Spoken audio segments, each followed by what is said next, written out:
Assalamualaikum warahmatullahi wabarakatuh. Salam sejahtera untuk kita semua. Kembali saya Catur Sasongko hadir untuk mempresentasikan soal dan pembahasan materi dalam mata ajar atau mata kuliah akuntansi manajemen. Yang akan saya bahas adalah topiknya Cost Volume Profit Analysis. Jangan lupa untuk mengunjungi e-learning.perbisalemba.com, cari e-learning akuntansi manajemen, dapatkan video pembelajaran terkait dengan topik-topik yang ada di mata ajar akuntansi manajemen, kemudian juga soal-soal yang bisa Anda kerjakan secara mandiri dan nanti ada pembahasannya, dan juga video terkait dengan soal dan pembahasan lainnya. Oke, kita mulai ya. Berikut ini adalah soalnya. PT Edukasi selalu memproduksi dan menjual satu mainan edukasi berupa boneka cerdas bernama Simoko. Perusahaan dapat menjual 500.000 unit Simoko setiap tahunnya.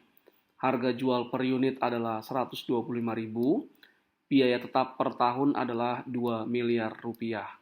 Adapun biaya variabel per unitnya adalah 75.000 rupiah. Diminta yang pertama, tentukanlah laba operasi PT Edukasi Selalu saat ini. Kedua, tentukan titik impas dalam unit atau break-even point in units. Ketiga, tentukan titik impas dalam rupiah atau break-even point in rupiah sales. Keempat, jika biaya variabel naik 10%, berapakah laba operasi dan BEP-nya? Pertanyaan kelima, jika jumlah unit terjual naik 2% dan biaya tetap naik 250 juta rupiah, berapakah laba operasi dan BEP-nya? 6. Berapakah margin of safety? Hin gunakan data awal. Maksudnya adalah gunakan data untuk yang menghitung nomor 1, 2, dan 3. Ya. Yang terakhir, berapakah degree of operating leverage? Gunakan data awal. Jadi pembahasan saya akan mencoba menjawab 7 pertanyaan yang ada ini. Oke, yang pertama kita menghitung laba operasi. Ya. Mulai dari penjualan, dalam unit yang terjual 500.000 kali harga jual per unit 125.000 rupiah menjadi 62.500.000 rupiah. Biaya variabel 500.000, unit yang terjual juga 500.000 kali 75.000 kita dapatkan 37,5 miliar rupiah. Penjualan dikurangi biaya variabel kita dapatkan adalah contribution margin atau margin kontribusi sebesar di sini 25M. Kemudian dikurangkan dengan biaya tetapnya sebesar 2 miliar rupiah, maka laba operasi yang diperoleh adalah sebesar 23 miliar rupiah. Berikutnya adalah kita menghitung BEP dalam unit. Formulanya adalah BEP total biaya tetap dikurangi harga jual dikurangi biaya variabel. Nah, ini harga jualnya dan biaya variabelnya per unit ya. Maka BEP-nya adalah 2 miliar rupiah, harga jual per unitnya 125.000, biaya variabel per unitnya adalah 75.000. Maka total BEP-nya dalam unit adalah 40.000 unit. Berikutnya kita menghitung BEP dalam rupiah.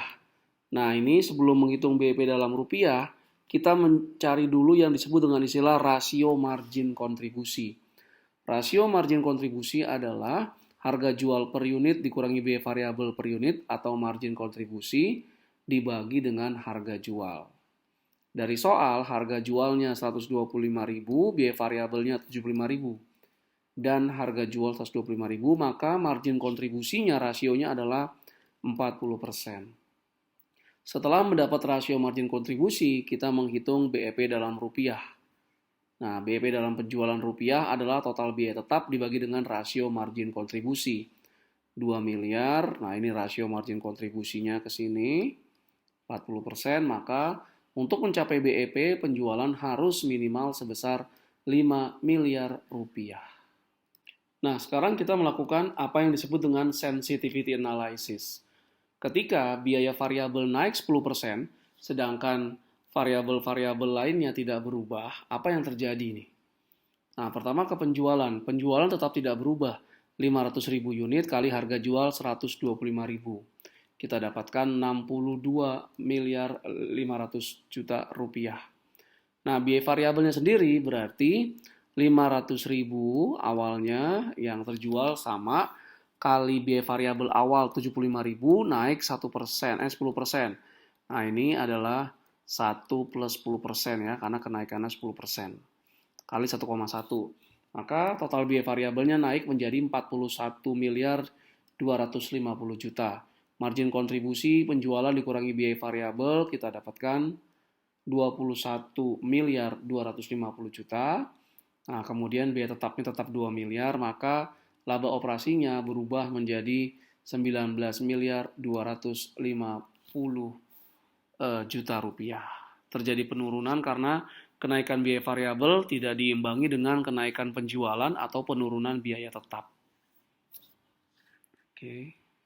Selanjutnya, bagaimana dampaknya terhadap BEP saat biaya variabel naik 10%? Nah, BEP dalam unit itu total biaya tetap dikurangi harga jual per unit dikurangi biaya variabel per unit. Total biaya tetapnya sama 22 miliar, harga jual juga tidak berubah. Nah, biaya variabel dari 75.000 itu naik 10%, jadi kali 1 plus 10%. Maka biaya variabelnya berubah menjadi Rp82.500. Kenaikan biaya variabel sebesar 10% ini meningkatkan break even point. Coba cek ke jawaban BEP yang tanpa BEP awal ya, tanpa ada kenaikan di biaya variabel. Nah, bagaimana kalau misalnya sekarang ada dua variabel atau dua faktor yang berubah? Yang pertama adalah unit yang terjual naik 2% dan biaya tetapnya naik 250 juta rupiah. Apa dampaknya terhadap laba operasi dan juga BEP dalam unit? Oke, kita mulai. Penjualan berarti 500.000 unit karena dia naik 2%, maka dia dikali 1,2. 1,02 ini adalah 1 ditambah kenaikan penjualan 2%. Kali harga jual 125.000, maka penjualan menjadi 63 miliar 750 juta rupiah. Kemudian biaya variabelnya 500.000 unit juga dikali 1,02 sama, tapi biaya variabelnya tidak berubah 75.000 per unit. Karena ada kenaikan dalam unit yang terjual, maka biaya variabel pun naik menjadi 38 miliar 250 juta rupiah. Margin kontribusi akhirnya menjadi 25 miliar 500 juta rupiah, 63 kurang 38 sekian. Kemudian kurangi biaya tetap 2 miliar, biaya tetapnya menjadi 2 miliar 250 juta ya. Awalnya biaya tetapnya 2 miliar, tapi ada kenaikan 250 juta menjadi 2 miliar 250 juta, maka laba operasinya adalah sebesar 23 miliar 250 juta rupiah. Kemudian apa dampaknya? Jumlah unit yang terjual naik 2% dan biaya tetap naik 250 juta rupiah pada BEP. Dalam unit ya, BEP-nya total biaya tetap dibagi harga jual dikurangi biaya variabel. Total biaya tetapnya naik 250 juta rupiah menjadi 2 miliar 250 juta rupiah. Awalnya 2 miliar terus naik 250 juta. Adapun harga jual per unit dan biaya variabel per unit tidak berubah. Karena yang berubah itu yang naik adalah jumlah unit yang terjual. Sehingga BEP-nya dengan adanya kenaikan biaya tetap, harga jual dan biaya variabelnya tidak berubah, maka BEP-nya naik dari kondisi awal menjadi 45.000 unit. Nah, oke. Berikutnya kita masuk ke margin of safety. Ya. Margin of safety pertama dalam unit. Ini adalah penjualan dalam unit saat ini dikurangi BEP dalam unit. Dari soal penjualan saat ini adalah 500.000 unit, BEP-nya yang awal 40.000. Maka margin of safety dalam unit adalah 460.000 unit. Cara membacanya adalah penjualan dalam unitnya turun maksimal sampai 460.000 agar perusahaan tetap dapat posisi BEP. Profitnya 0, tidak laba tapi juga tidak rugi. Nah, kemudian margin of safety dalam penjualan atau sales, ini penjualan dikurangi BEP dalam penjualan atau BEP dalam rupiah. Penjualan saat ini adalah 62 miliar 500 juta rupiah, dikurangi BEP dalam penjualan adalah 5 miliar rupiah. Maka margin of safety dalam salesnya adalah 57 miliar 500 juta rupiah. Berikutnya adalah margin of safety-nya itu dalam persentase. Formulanya adalah penjualan saat ini dikurangi BEP dalam penjualan dibagi dengan penjualan. Berarti 62 miliar 500 juta rupiah dikurangi 5 miliar dibagi 62 miliar 500 juta rupiah, kita dapatkan 92%. Nah, perusahaan ini sangat kuat ya, karena penjualannya turun 92% pun masih belum rugi, masih mencapai BEP. Oke, selanjutnya adalah degree of operating leverage. Nah, formulanya degree of operating leverage adalah margin kontribusi dibagi dengan laba operasi. Kita gunakan data yang awal ya.